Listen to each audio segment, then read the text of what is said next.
Hello, everybody. Welcome to the Happy Cynics, and welcome back, Isaac. Isaac had a little bit of a reprieve here, time away. I just want to... Yeah, it's good to be back. Yeah, I want to welcome you back. Your dad is... I asked everybody to keep you... We said we were hoping and praying for your dad's recovery, and you want to just give him just a quick word of how he's doing?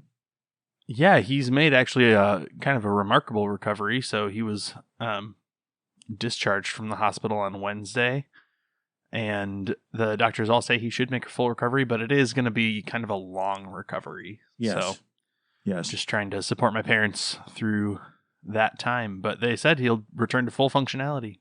So. All right. Well, excellent. Well, Isaac, you managed to get up there in Michigan in time. So I guess, are you going to be there whenever Michigan's playing for, in the playoff, trying to win the national championship, or are you going to be back in Indiana by then? Yeah. Did you know that Michigan got the number 1 seed? I follow sports very little. Very little. Oh, well, see, Georgia got upset by Alabama in the SEC championship, and it knocked Georgia all the way out from number 1, all the way out of the whole playoff. So they're not even in the top 4 now. The big controversy was over Florida State, who is also undefeated, but they got left out at number 5. And supposedly the committee said it's because Florida State's star quarterback, recently got hurt and can't play. So they're like projecting. It just doesn't. I don't know if you can exclude a team on that kind of basis. Say, well, your star player got injured, so we're going to take you out of the tournament. But yeah, that seems unfair to the rest of the team. Yeah, I think though next year that the football championship is going to be expanded to how many teams is it? 12 something? I can't remember maybe it's 16. But they're going to bring it down to kind of like a bigger playoff, so that ought to be more interesting. So anyway, but Michigan, the amount of money Michigan moved all the way. Michigan moved up to number 1. Then they're still undefeated. The amount of money that those students bring in for those universities compared to how much they get paid by those universities to play football, kind of feels like everything's unfair about the whole thing. Well, that could be another podcast episode. I don't know if it has to, but just a quick commentary on that. I kind of look at it this way. Football is such a heavy contact sport that you really, so for example, if you take baseball, basketball, if you have an athlete who is a standout athlete in high school, they can often move right up into the pro ranks. So like, LeBron James, for example, and there are plenty of others. Okay. Now I know LeBron James is, not just your average run of the mill high school superstar either, but LeBron James he was ready to play at the professional level in basketball, and same thing can happen in baseball. Okay. So that's why you don't really have baseball having to feed. You can move right up and play in the minor leagues coming out of high school. But football being a contact sport, you really can't put the average 19-year-old kid in there with guys that are 25, 26 years old and have been that bench press 75 to 100 pounds more than you do and outweigh you and are still just as fast as you.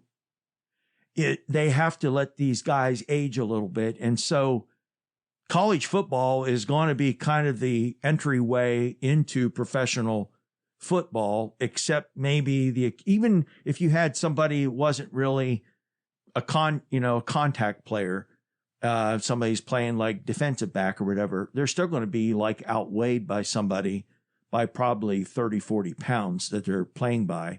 I don't know. That's just kind of my own little non-expert opinion there. I just don't see that happening.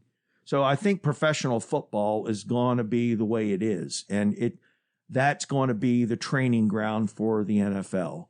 And I don't, unless somebody organizes like a minor league football system. You don't think the XFL is a viable alternative? Not really. I mean, Vince McMahon couldn't even make the lingerie football league get going for more than a couple of years. So, I mean, if you can't draw in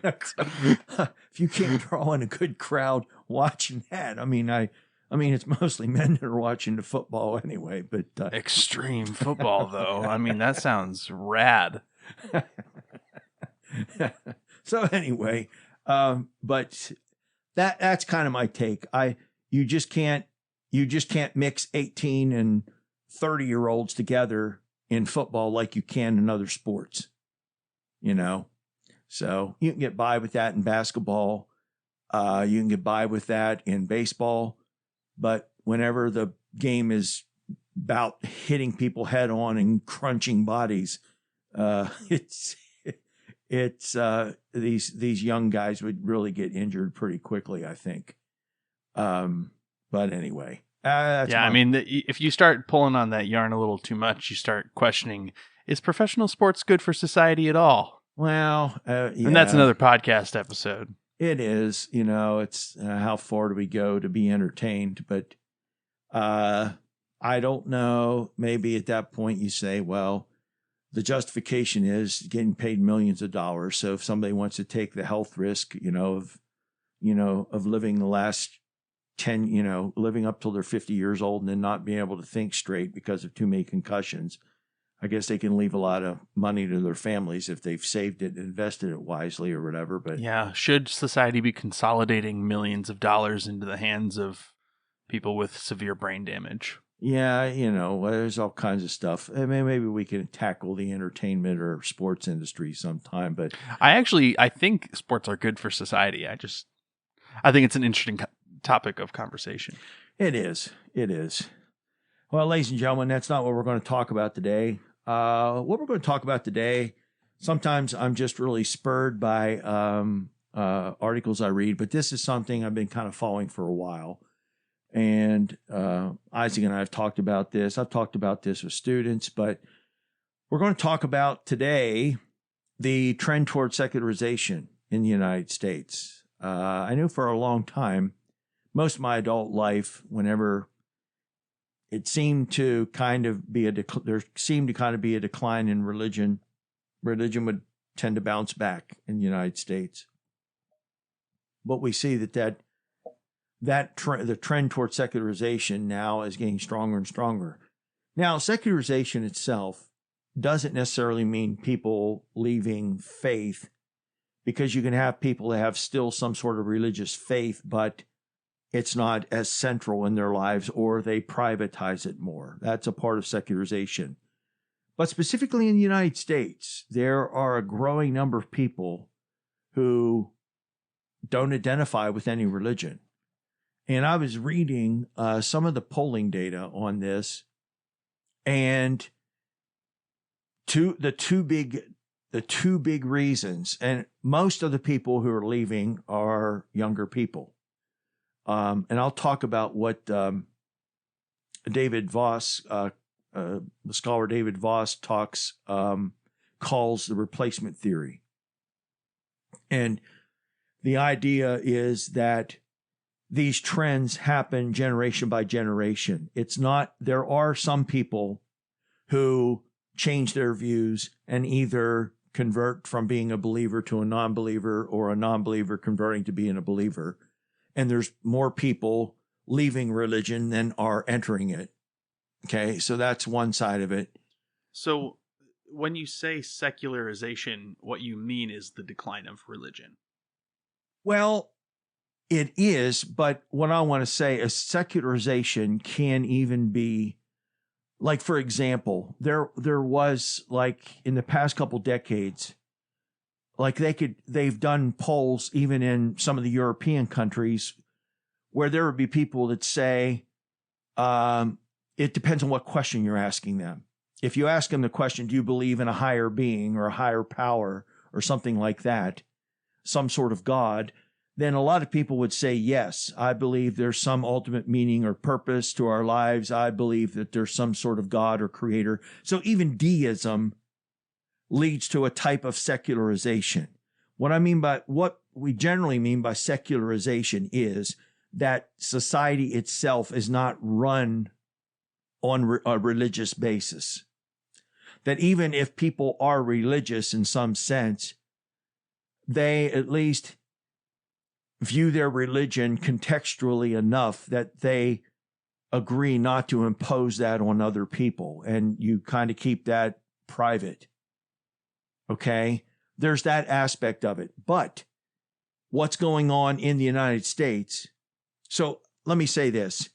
I think that America at its foundation was pretty secular in the sense that even the founding fathers, there were a lot of founding fathers, say, who believed in God, believed in a creator, like Thomas Jefferson, John Adams, Benjamin Franklin. Some would even say George Washington. He was Episcopalian, but, Anglican. But they still believed in God in some sense. But if you were to ask them, like, their belief about God is so vague or general that they don't feel compelled to follow any particular religion, and they don't identify with any religion. They may say that they're religious or spiritual in some sense, but when it comes down to saying, like, how often do you pray? How often do you attend worship? Okay. Those are the two of the big measures that they use to measure what they call religiosity. In other words, or they'll ask the question, how important is religion in your life? So there are people who are still religious in some sense, but their views they're not really convinced that whatever God may or may not exist really cares about whether everybody believes a certain way. So you would call someone who says, like, they believe in a God or a higher power, but they do so privately, and they're not really into organized religion. That's part of secularization too. Yeah. Secularism is really the notion that we do not base societal decisions on religion. So I remember hearing this kind of rhetoric when I was a young man, and I think I even used it at some point. People would say, oh, okay, well, the United States was founded on separation of church and state, not religion and state. Okay, so people would say people should be free to bring their religious views into the marketplace. Well, and let's say that somebody who is religious, you're not just, well, all right. My thinking on this has been spurred a lot in the past couple years since my role has changed where I teach, and I started teaching world religions. That has kind of forced me and also opened the door for me to start looking at religion from a broader perspective, especially as I know how other religions are and the similarities and differences between them. So there's sometimes what's called the, let's see, what is that principle?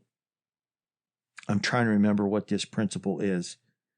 It's like a neutrality principle that in a society that everybody agrees that, for example, if we're going to have laws, even though we're not going to pass a law that its only basis is because of my religion or because of the majority religion. You would only pass a law that would have some kind of a humanistic rationale for it. So in other words, you don't have to be Christian, Muslim, Jew, Hindu, or whatever to be against murder. So you don't say, well, The reason murder's outlawed is because it's in the 10 Commandments. Well, no, because there aren't really any cultures in the world where people want to live under the threat of being murdered every day. And that's just it, plain and simple. So you don't need to appeal to any religion to say, gee, I don't want to live in a place where people get murdered. I don't want to live in a place where it's okay to steal things. I don't want to live in a place where, people don't have to keep their word or their promises. When they sign a contract, they're free to break it. Nobody wants to live in that kind of society. Or very few people do, just maybe sociopaths. Okay. Secularization has to do with the rationale. So, for example, let's say something like, this is where I think you don't really need religion. And even a lot of religions aren't going to have specific information. I mean, there are some exceptions about, say, like something like abortion. Now, there are some exceptions, like Islam actually has like some writings where it suggests that the soul doesn't enter into the fetus until like 40 days or something. I can't remember what it is. So there's like this window of 40 days before the soul enters the body that the fetus can be aborted because it doesn't yet have a soul. Okay. But other than that, most religions aren't going to really speak into, gee, at what point do we consider the zygote or the, a fetus to be a person?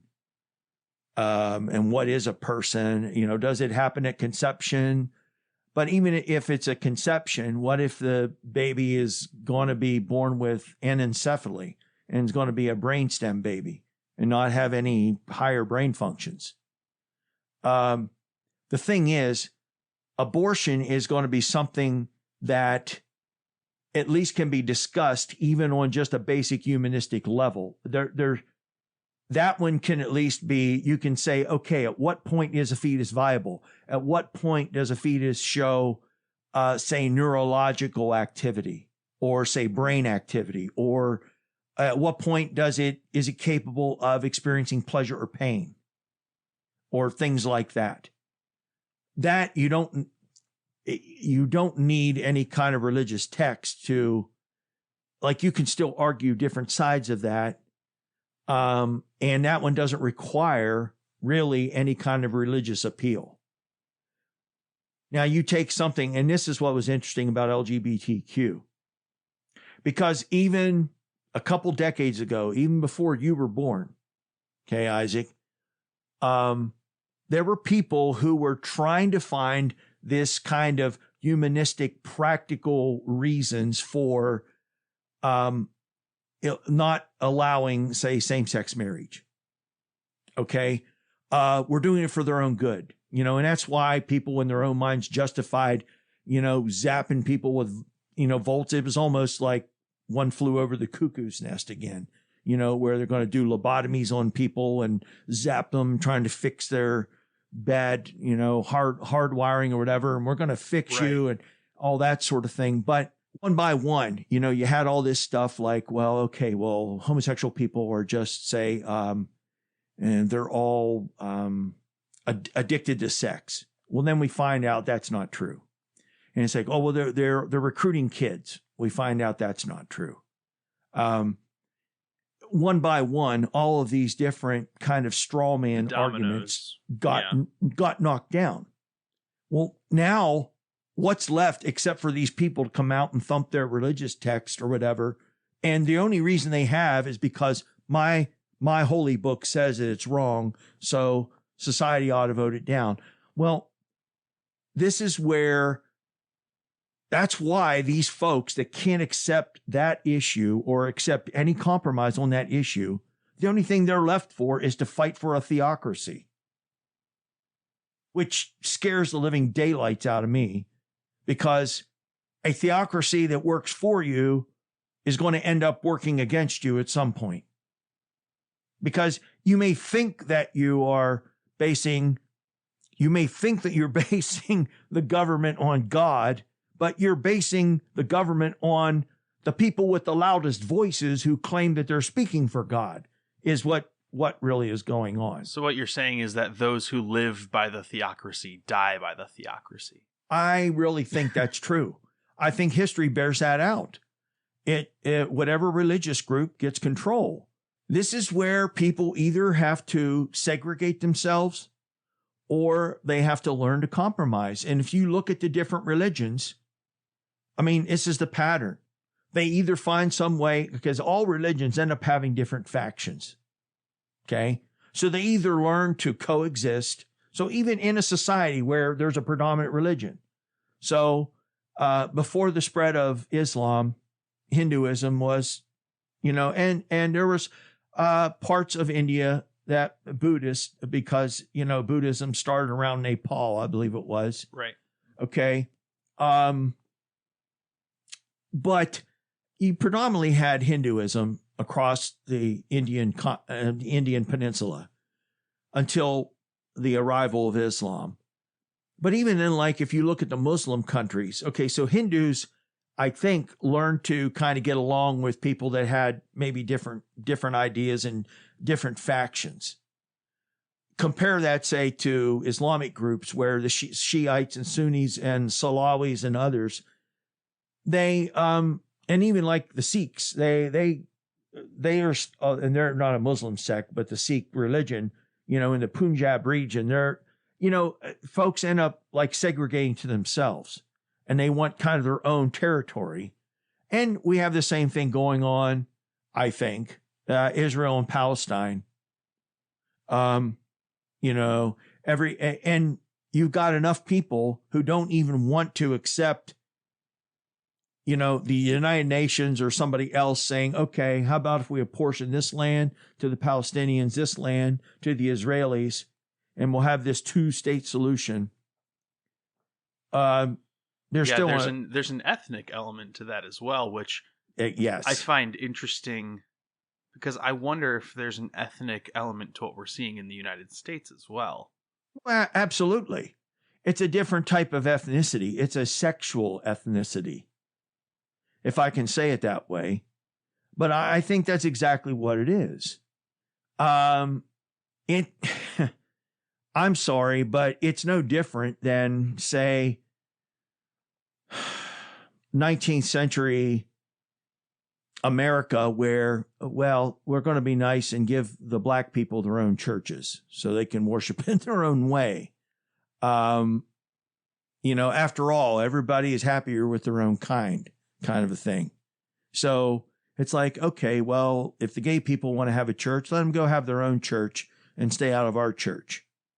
Now, that's one of the issues as far as people walking away from religion. That's one of the issues. There were 2 main issues that younger people gave of why there's more of them now leaving than have been in past generations. There's always been kind of a trend where people kind of start drifting away from religion in middle life, and then they start returning back to it in later life.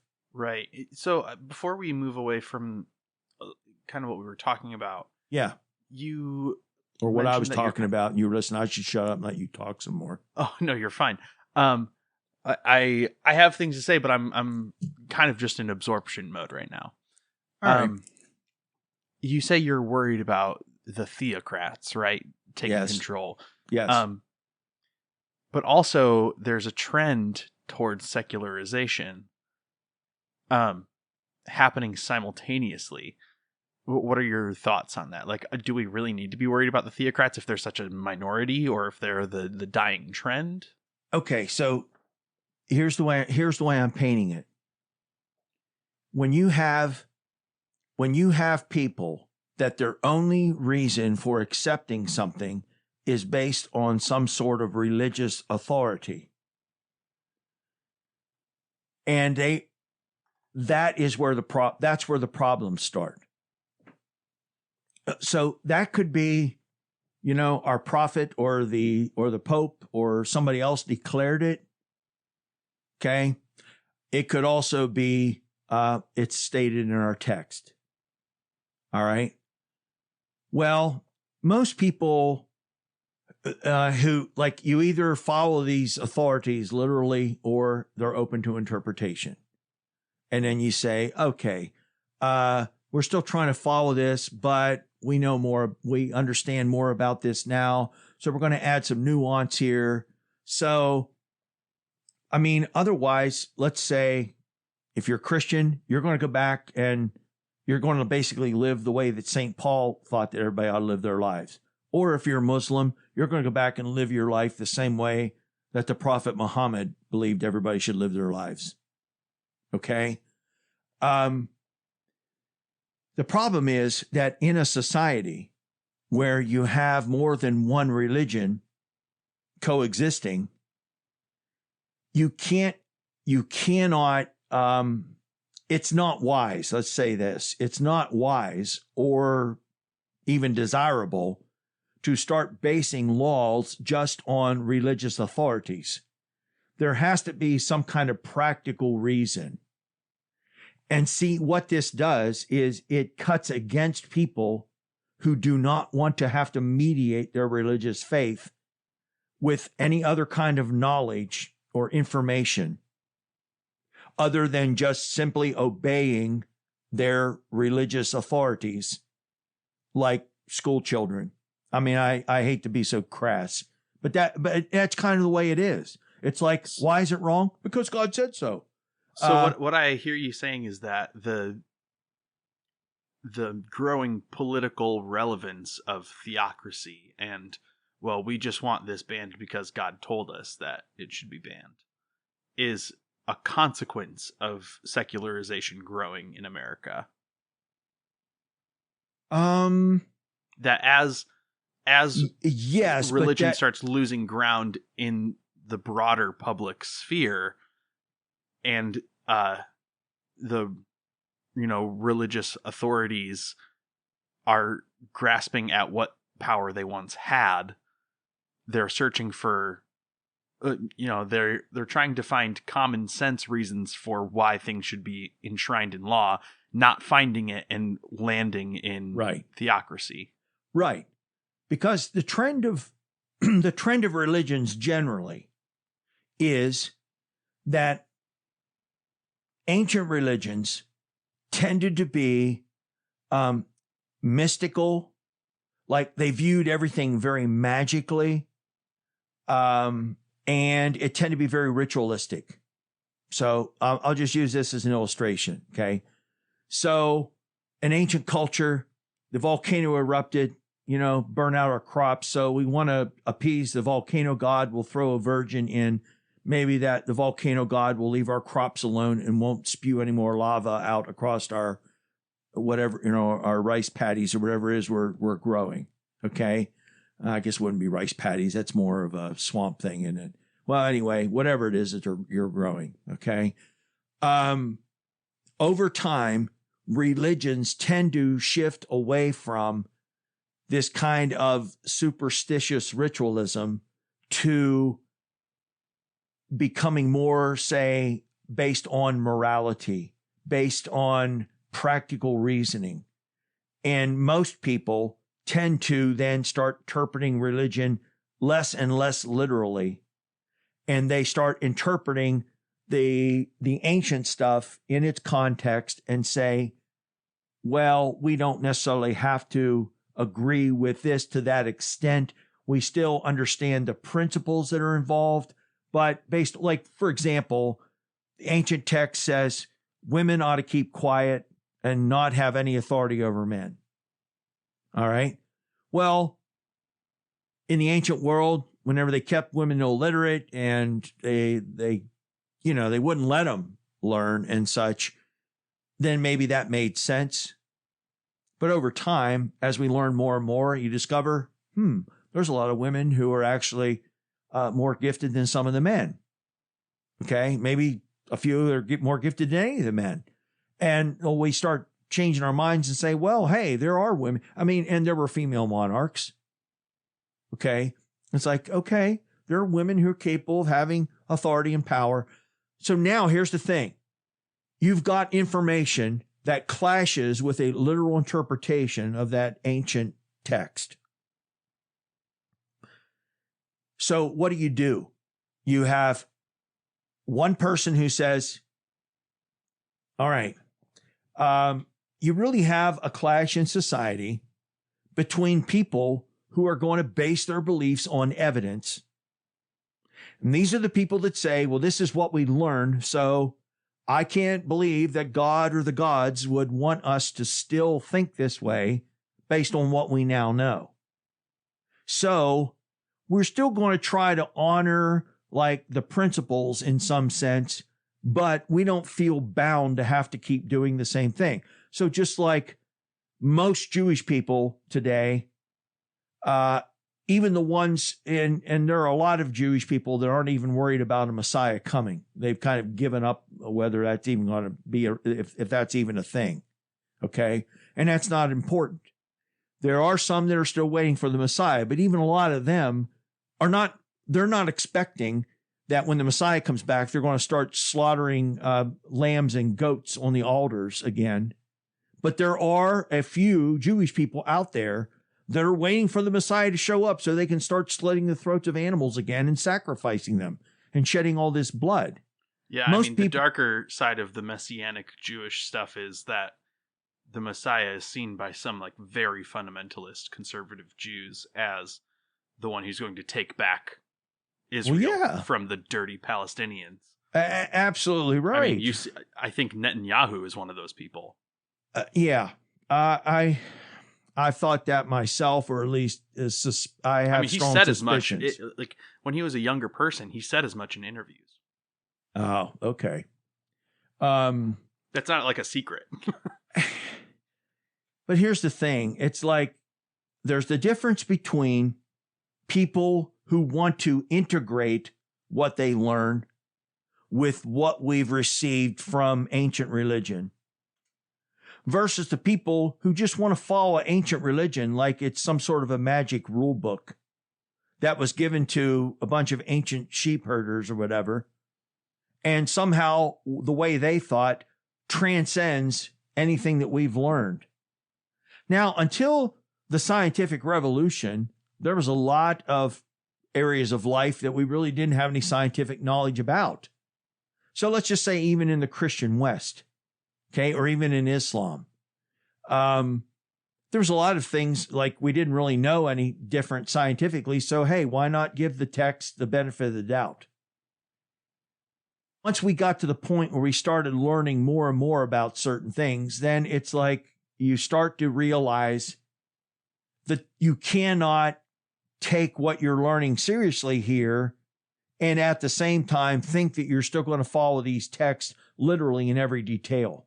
Yeah, you said something earlier that kind of touched on this, that as religion becomes more and more removed from its ancient foundations, right?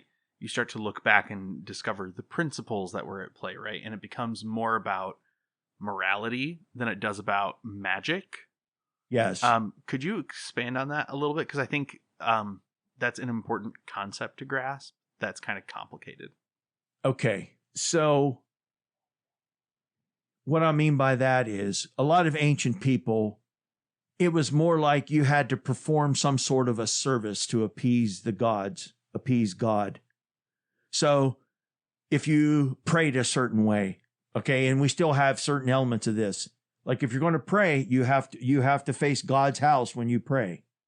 When you pray, you got to put your face all the way down to the ground. You have to always pray certain words in a certain order, in a certain language or whatever.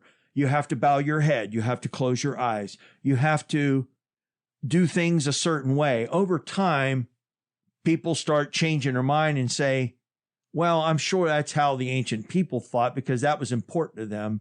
But now it's just like, for example, let's say there's two parents with teenagers. Okay. The one parent thinks as long as his son keeps saying, yes, sir, yes, ma'am, whatever.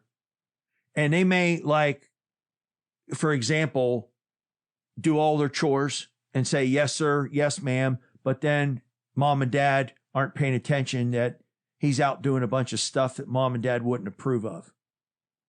But because he's doing his chores and like the little routine things that they want him to do, they're not really paying attention to the fact that those things are covering up the kind of person he's really becoming. And then you contrast that with the parent who learns the wisdom in that and realizes just because my kid is doing this, doing that, or whatever is not necessarily a guarantee of what's going on beneath the surface. And so, for example, in Christianity, Jesus calls out the Pharisees who had mastered this. So you do all the ritual stuff. You do all that stuff, but it's just a mask to cover up that you're still a nasty person underneath. You even have hints of this in the Hebrew scriptures in the Old Testament, in some of the prophets. God's not interested in a bunch of meaningless sacrifices if you go out and you're abusing other people. What good does it do to kill an animal, to offer an animal to God, if you're going to go out and mistreat the poor? Okay? Where does justice come into play? God cares more about justice and love than all of these like empty rituals. And the thing is that a lot of people don't realize that, even they think that just by following a text literally, that makes them a good person. They don't even know why that rule would even be a good rule or a bad rule. And I, as an ethicist, would say, at some point, revelation and even my Christian understanding of this, okay, from my Christian background, is that, like Paul says, the law is our schoolmaster to bring us to Christ. The law is not like a magic set of rules that as long as you're following all these rules, then God's happy with you. That's a very ritualistic view, of what one's duty to God is. Whereas this idea that the law of God should be written on the hearts of people, that's where people start embodying these virtues and love. And this is why Jesus said, all of the law and the prophets can be hung on love God with all your heart, mind, soul, strength, and love your neighbor as yourself. Okay? Because meaningless, like ritualistic stuff. So the ancient world was very much about magic, and like you do the ritual. You do the ritual and it's all good. This is all kind of part and parcel of like the transition. This is the good part of the transition that happened in the Protestant Reformation. So instead of like, well, what makes me a good Christian? Well, I was baptized. And I affirmed the creeds.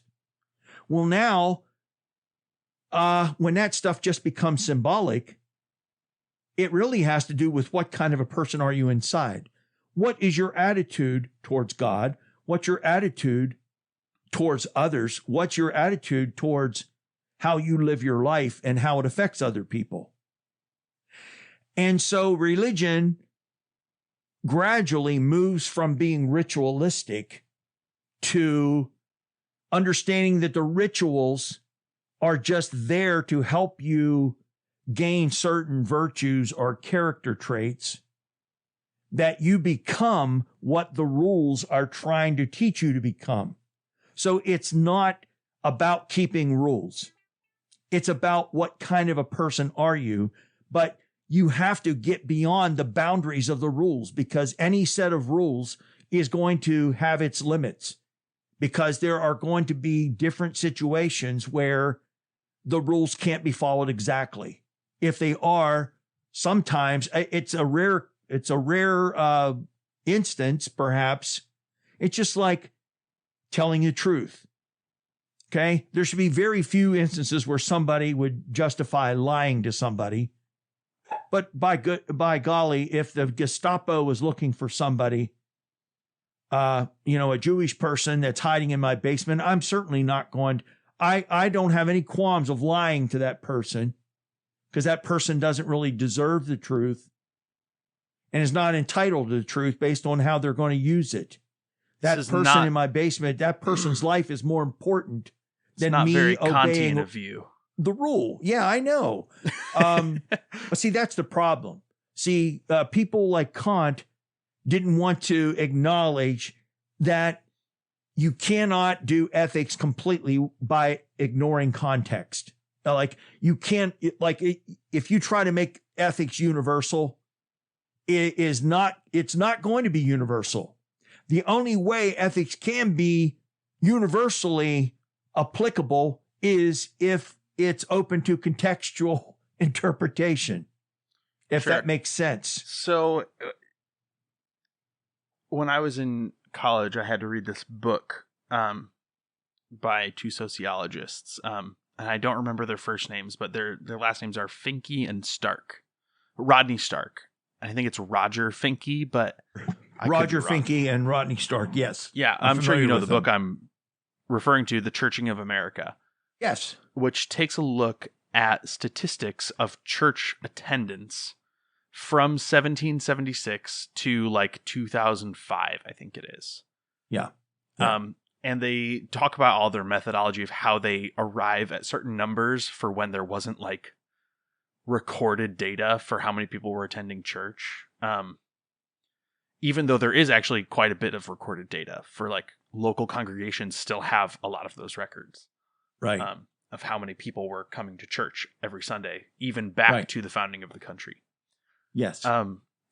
And one of the conclusions that Rodney Stark makes, I don't know if he makes it in this book, but he certainly makes it in other papers that he's written, is that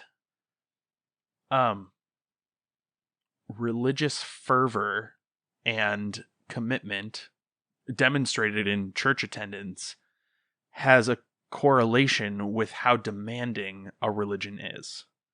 So the more demanding a religious group is on your morality, the greater benefits it offers to an adherent. So if you belong to a group that is just kind of open to everybody and like you can do your own thing, whatever, just come on Sunday, but like you don't really have to do anything to belong here. Like, we're just very welcoming. That doesn't demand a lot of you, but it also doesn't give you that satisfaction of like, well, I belong to a special club of people that, other people, it doesn't give you the satisfaction of belonging to a community the same way that a very high demand, think like Mormonism would do. Like you got to wear these special underwear and you can't drink tea or coffee. Like they're very strict, but their adherents are very, it's a sticky religion, right? It's hard to leave because you have been granted all of these communal benefits by belonging to this group. And people who have left Mormonism talk about like, I don't have a family anymore because they can't associate with me because I'm not a Mormon anymore. No, that's true. So, all right. So where were you going with that? I'm not sure. So are you saying that it should be stricter because then it gives more benefits, or are you saying the opposite, or? No, what I'm saying is that those very strict religious groups equate their religion with all universal morality, that there is no secular sphere for morality. Right. So that I think is the like clear present danger of religious extremism, especially in like American politics, is that a lot of the religious people in this country belong to high demand groups. And those that don't belong to high demand religious groups tend to leave them. Right. So all you have left in the religious population are these like fanatics. So there's a trend toward radicalization in religion. And if you aren't susceptible to that or have not been exposed to that environment throughout your entire life, you tend to become a religious nun, right? No religion. Or you end up in like some magical belief system where you're like, well, I don't have an organized religion, but I think crystals can heal my cancer. And you don't see that as religious, even though it is. Mm-hmm. Which I think is just as bad, honestly. Yeah, it's a different type of mysticism or magic. Yes. Yeah. You become an astrology person. Well, see, this is the thing. It really has to do with, say, I would say dependence or a type of addiction. And let me explain what I mean here so it's not misunderstood. It's like, for example, okay, say let's switch it and say the demanding parent. The tolerant parent, the child may not, an immature child is not going to feel as much bond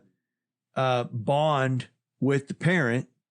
The parent, and this is kind of the irony, the demanding parent is the one that the child ends up working, trying to get the parent's approval. Okay? Because we want the parent's approval. Whenever the parent's approval seems easy to get, then you take it for granted. But that's only when you don't have like a deeper appreciation of what the value of the parent is, like the wisdom of the parent, okay? It's like when you get advice and you're just going to accept this advice because so-and-so said it. You don't even know why it's even good or bad advice. It'd be like somebody who just takes whatever their doctor says without question. Well, it's my doctor.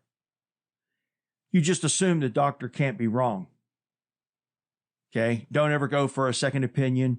You don't know if your doctor's giving you good or bad advice. What happens is the more people become dependent, it really is the more you want your religion or your church or your scriptural text or whatever to think for you, then that's that much less thinking you can do for yourself. And I hate to be so crass, but if that is the kind of choice between the kind of God that some people envision, that is not the kind of God that I envision. I don't envision a God who just wants a bunch of lemmings who can't think for themselves. If the greatest asset that humans have is our minds and our brains, and this whole idea of a theocracy is just, you've got people who are basically saying, I don't have any other basis for navigating any kind of issues other than my structured faith. I need somebody to tell me how I'm supposed to think about certain things. That's the one possibility. And then there are other people, I think, that deep down, they just have some kind of animus against other people or certain types of behavior. And then their religion becomes a convenient way for them to condemn and to be hateful to these other people. That's why the interesting thing is that in these polls of why are younger people leaving church, they don't say that they blame the older adults for necessarily their views on sexuality, but on the way that they believe that the LGBTQ people are treated. Which I don't want to make too much of this because I'd have to look at what the polling questions actually were and look into this. But I do, because when I hear students talk about this, it's not so much that anybody is really upset that some people accept it, some people don't. But it's like, okay, why can't you just let other people live their lives? Like, why do you have to be so oppositional about this particular thing? Is this really imposing on you? I mean, it'd be different if, say, allowing same-sex marriage meant that you had to host a party every week where same-sex couples came to your house and kissed on your doorstep and you didn't want to have to watch it. that'd be one thing. But anyway, have you ever seen? There's a sketch somewhere out on the internet where it's this guy who's like a real redneck guy from Mississippi. He's like, oh man, I can't believe the government is, forcing these homosexual rules down our throats. I decided to get ahead of the curve, and I married my buddy, and he ends up in a gay marriage with an adopted child, and like he's doing all these like very left-leaning things. Is this? Oh, it's hysterical. It's not a movie. It's just a sketch. Oh man, is it funny? Where'd you see this? I don't know. I mean, I probably just saw it on YouTube someday, but I'll have to find it and send it to you because it's pretty funny. But the government's making us, making us do gay marriage and making us, what else were they doing? It was they turned all their guns in.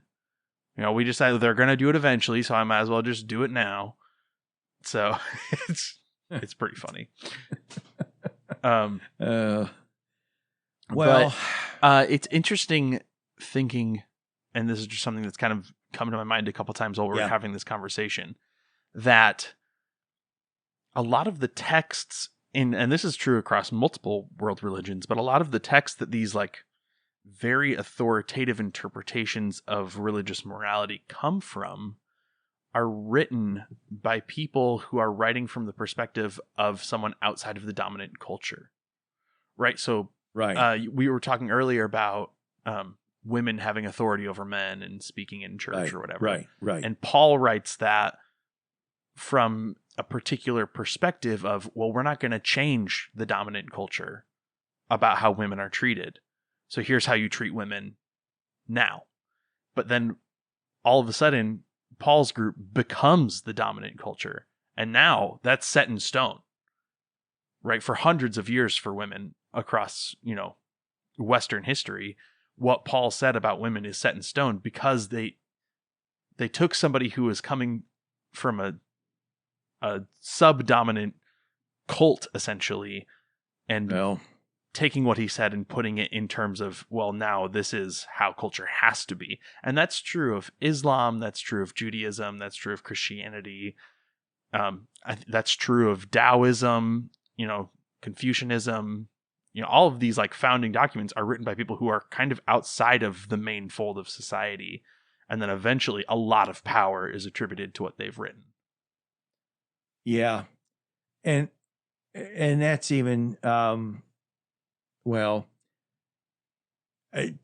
other wrench in the works here is that a significant number of New Testament scholars question whether the authenticity of the pastoral epistles. They're not even really very confident that Paul actually wrote 1st and 2nd Timothy and Titus. And it's not just because of the theology. It's there's like a different vocabulary set in those books, and there were early lists of Paul's letters that never included those in them. And there's different things. So we know in other places that there were church fathers or people in within the first couple centuries that inserted passages or text or whatever, especially after Christianity got institutionalized. It became very patriarchal. Yeah, well, the need for a canon didn't really come about until we were the dominant culture. Right. Well, yeah, and see, even a lot of that was it started to be forced by the becoming state, the state religion of Rome. Religion, yeah. Yes. So, I mean, that's where like half the creeds come from. It's just like the Roman emperor being like, y'all need to figure this out because I need to consolidate my political power. And so you all have to agree. Yeah. So it's interesting that power, though, like even outside of the Christian, world, it's power that is kind of the dominant common problem with secularization and the resulting theocratic reaction to it. Yes. It's power, and Yes. then the subsequent loss of that power. That is kind of, the dance as I see it anyway. Yes. Do you feel that did I explain, did I answer your question enough about the difference between, say, more magical to a more moral interpretation of religion? I think there's a lot that could be said about that. Especially, I know this is something that you've thought about, but especially when morality and religion become equated with one another. Mm-hmm. I think that is interesting, but I do think you've answered, like, what are the, what's the core of that idea? I think we've covered it. Yes. It's interesting because even if people think that there's no basis for determining morality outside of their religious text,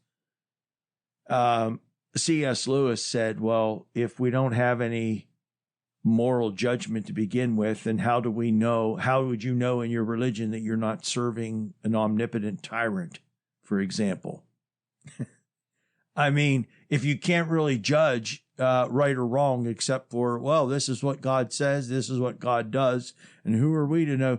I mean, this is where people see they don't want to look and say, certain texts reflect the character of the authors. So when God commanded Joshua to go into Jericho and kill men, women, children, and even kill all the animals, is that the same God of Jesus who said, turn the other cheek and forgive 7 times 70? I mean, this is why there were people like Marcion and others who thought that there is a big contrast between the God of the Hebrew scriptures and the God of Christianity.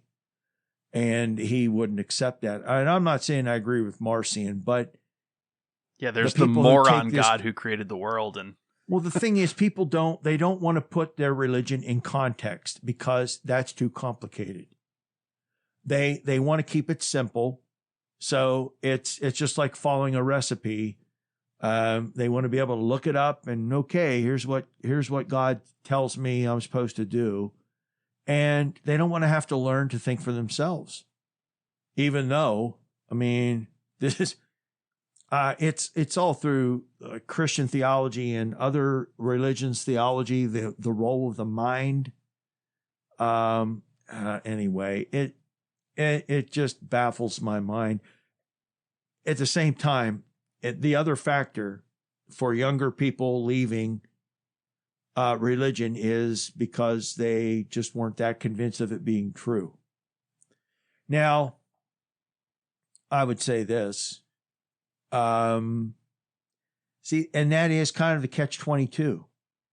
All right. So here's the thing. You say, well, gee whiz, the demanding churches, and I'm circling back to something you said, the demanding churches are the ones that tend to retain people better, more effective at retaining people.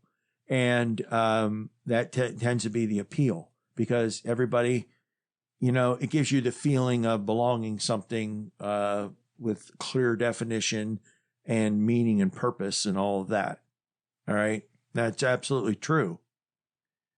The thing is, once people, if they start to reason about these things without depending on religious authority, and they start basing them on just day-to-day experience and such, then that tends to start breaking the addiction. Well, then people, if they may still be religious in some sense, but it's not going to be as ritualistically based. So somebody who, let's say, for example, comes to the conclusion, I'm not sure how much of this I take literally or not. Okay. Regardless of whatever text it is. Okay. It doesn't have to be the Bible. It could be or the Torah. It could be the Quran, or it could be the Rig Veda, or whatever, the Analects of Confucius, okay? Although they don't really consider Confucius divine in any sense. But nevertheless, the person who says, I'm not sure if I can take, if I can interpret all this literally, well, they are not going to feel obligated to have to go to worship service all the time, every week. They're not going to feel obligated to have to pray every day, or to have to read the text every day, or whatever else the rituals are. They may still, though, have a sense of like moral obligation, and it's about me trying to improve the lives of other people. It's about me trying to love other people and see what I can do to improve, make the world better, bring the kingdom of God closer, or something of that sort. And so just because, and this is where I think there's a weakness even in some of that polling, when you start measuring religiosity, the kind of religiosity that's being measured is a ritualistic religiosity, which, as I understand the general progression of religions, tends to happen over time anyway. So I'll illustrate this way, okay? Most Jewish people today, all right, like there's variations, but I think statistically, most do not feel obligated to have to keep all the kosher laws, or to observe do all the Sabbath observances, Shabbat, but that doesn't mean that they may not still be religious in some sense. Maybe now there are some Jews who don't believe in God, and there's secular Jews. There are those, and that secular means like an atheistic, agnostic type of secularism. That's different than what I'm talking about, like a political secularism. But there are Jews like that. I think it was David Kaplan or some others that started this kind of like humanistic Jews or something in the 1960s or whatever. But nevertheless, that doesn't mean that there aren't still a lot of Jewish people. And this is what the data shows, even though they may not go to Shabbat, or even like, Yom Kippur or services or whatever, they'll still, though, observe like the bar mitzvah or the bat mitzvah. Okay. They'll still maybe celebrate Hanukkah. Okay. Because it's also like a part of somebody's culture. And I'm not really convinced that necessarily somebody gives up all of their religious sensibilities at one time. I've never been, I don't say I've never been, I'm not really convinced that people used to say, well, there are no atheists in foxholes. Okay. When everybody gets down to facing death, then everybody really wants to believe in God. Well, I think people who really aren't sure either way would rather hedge their bets. But I think there are people who think that, well, if there is a God, I can't think that God is going to, like the people who are, oh boy, I got to be careful what I say here, but it really is the truth. The people who are the most addicted to their religious faith in all different religions, okay, often make the mistake of assuming that because they can't reason of how they could live life outside of the context of their religion, that somehow nobody else can either. It's like, let's suppose, I've often said traditional religion is kind of like a set of training wheels on a bicycle. And some people probably are always going to need that because they may not be able to balance the bicycle on their own. And now having training wheels, there's only so much mobility you have. You can't make sharp turns and there's different things you can't do by having training wheels on a bicycle that you can do without them. But once you take the training wheels off, well, then you have to accept the fact that you're at risk to wreck once in a while. But if you keep at it, you learn how to balance and how to navigate the bicycle without the training wheels. But if somebody who is so like they have used training wheels for so long that they can't even fathom how somebody could, like, they wouldn't believe that somebody drives their bicycle without the training wheels because they can't see how they could do it. And because they can't see how they could do it, they assume that nobody else could do it either. And that is part of the other. I think a lot of people who have this theocratic mindset, unfortunately fall into that category. They think that because they can't think about morality outside of the context of a particular religion, that nobody else has any basis for thinking about these things either.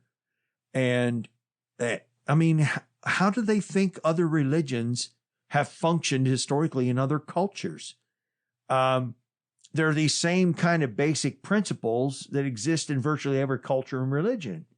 And it just comes out of the nature of like social dynamics and promoting what tends to make human beings healthy and happy and safe. You said people who are addicted to their religions. I think that's a really apt metaphor for what's kind of happening, because kind of what I hear you describing is people who use God as like the mechanism that fulfills their sort of, I don't want to say like basic, but like innate or like deepest level of desire. Right. Right. So they kind of use God as an object of desire, whether that be for like belonging or a sense of control in their life or whatever it is. And when that like God is the only object, the only proper object of desire is part of your religion, and you have, I would call that idolatry personally. I don't mean to like preach so much, but when you have that sort of like idolatrous relationship with God where like he is the ultimate fulfillment of every human desire. Right. God's like your sugar daddy. Right. Kind of Yeah. thing. Sugar daddy God. Oh gosh, there's so many jokes.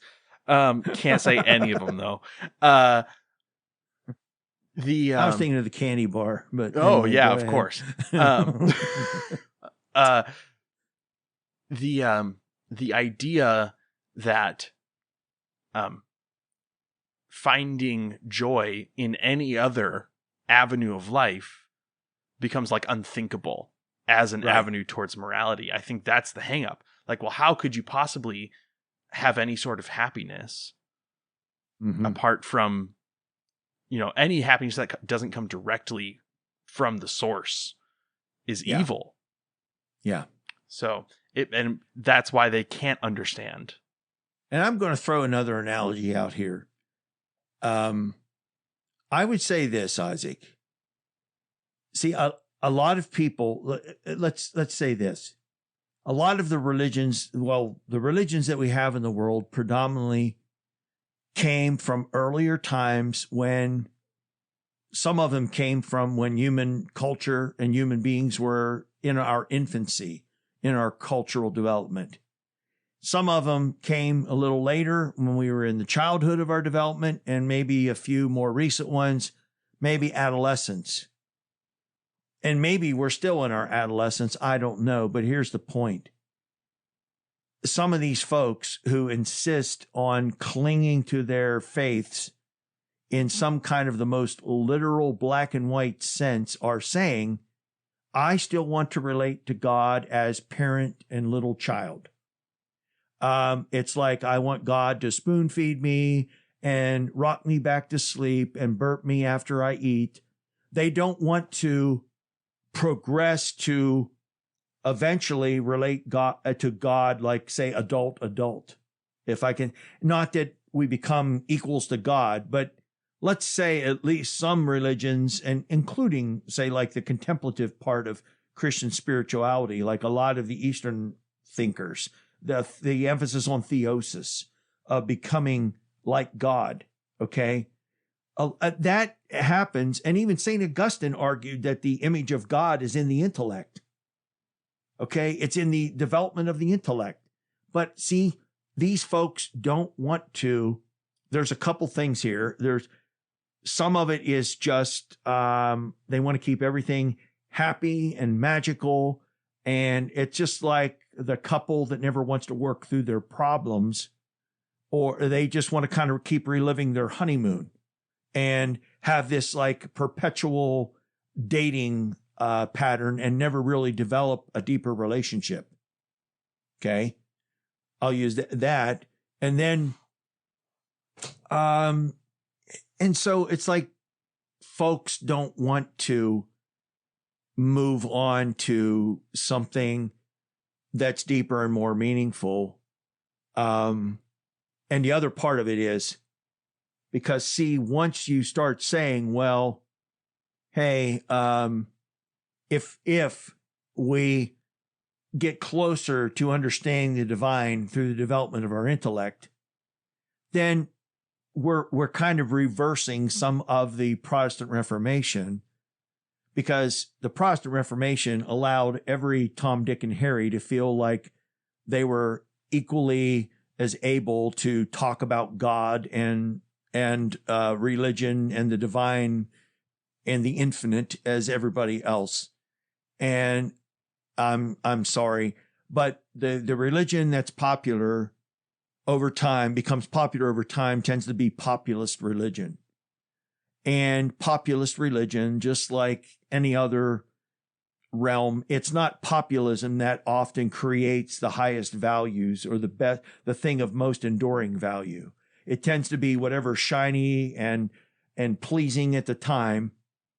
But a lot of the advancements that have happened in human history have been as the result of just certain people making an investment in something better, not because they made a big buck off of it, because it would sell really well.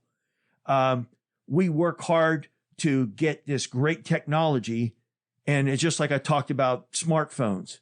All the things that smartphones can do, and what do people do? They download like 10 versions of Candy Crush.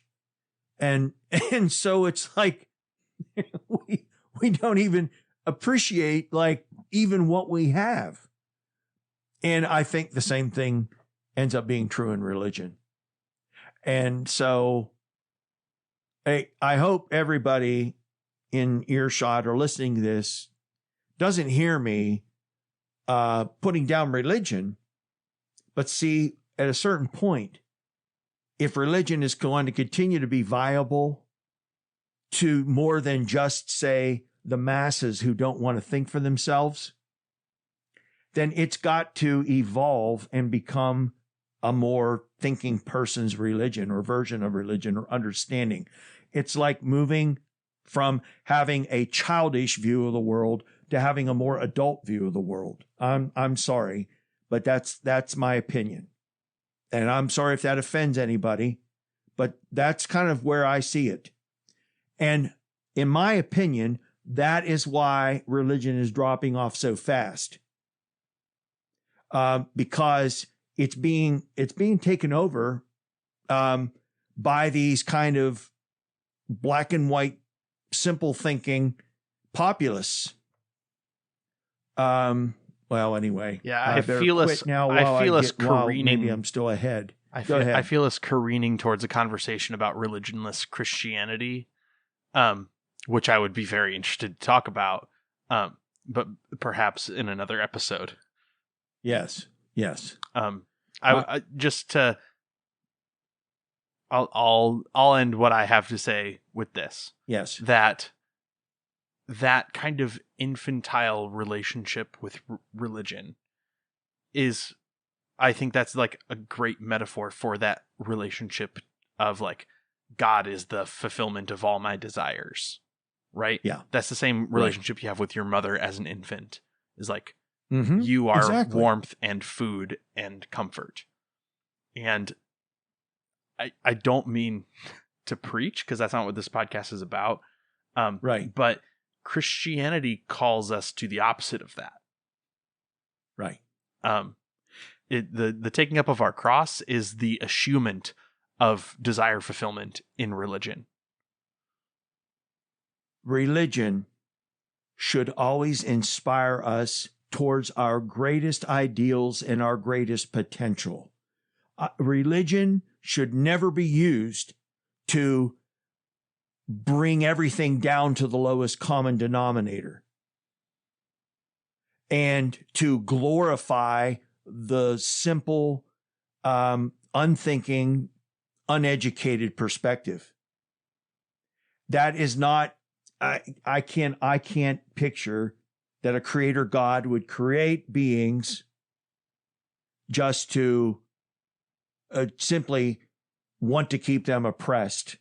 If God does want to relate to us in some way, then we have to get past the thinking of the ancient people and get closer to understanding what the true nature of the divine is. And get past, I'll just close with the words of Jesus himself. You don't put new wine into old wineskins. There needs to be new forms for there to be new understandings. And so, anyway, we will leave you with that. And Isaac, I've enjoyed this. Is there any other thing that you want to add? I know you... The final question that I'm kind of pondering is religion in any form capable of making that transformation without becoming religionless? That's the question that's on my mind.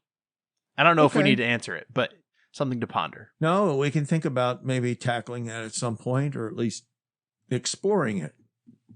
So that sounds good. Maybe we'll come back to that here before too long. Yeah. So as always, I've appreciated the thoughtful conversation. Yeah, me too. And I think your new setup there and your temporary digs seem to work pretty well.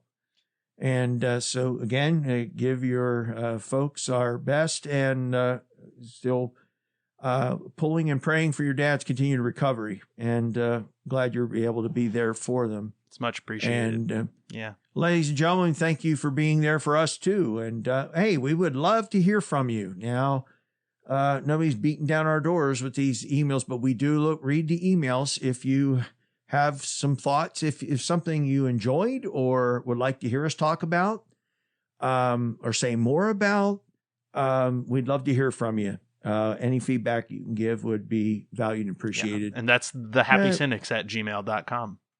Absolutely. All right. Well, we hope you have a blessed holiday season as Christmas is soon upon us here. And just take care. God bless. And you'll hear from us again very soon.